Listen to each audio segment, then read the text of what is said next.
येऊ द्या ना. गृहमंत्री आहेत त्यांच्याकडे लष्कराचं हेलिकॉप्टर आहे बरं का.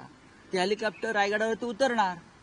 ते काय छत्रपती पंडित नेहरूंप्रमाणे जसे पंडित नेहरू प्रतापगडावर चालत गेले, मोटारीने पुढे गेले आणि मग तसे येत नाहीत ना. ते सरकारी हेलिकॉप्टर आहे, देशाचे गृहमंत्री आहेत.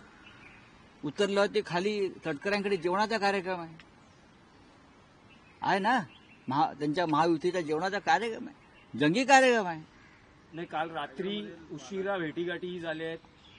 अमित शहांना ते ज्या हॉटेलमध्ये उतरलेत तिथे आशिष शेलार, एकनाथ शिंदे असे महाराष्ट्रातले नेते रात्री उशिरा भेटले.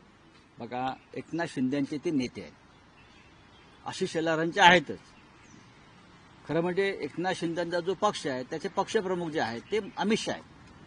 त्या पक्षाला जन्म द्यायचं काम अमित शहाने केलेलं आहे. त्याच्यामुळे पक्षप्रमुख त्यांचे दिल्लीतून येत आहेत.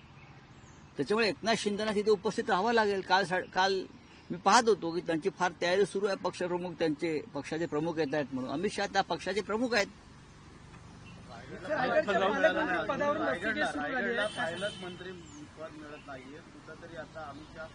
जर या राज्याचे मुख्यमंत्री गेल्या अनेक महिन्यापासून नाशिक आणि रायगड या दोन प्रमुख जिल्ह्यांना पालकमंत्री देऊ शकत नाहीत, मी सांभाळीन म्हणता. हे काय काय सांभाळणार आहेत?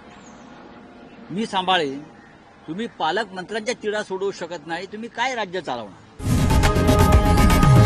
लोकशाही मराठी ऐका, पहा, जागरूक रहा.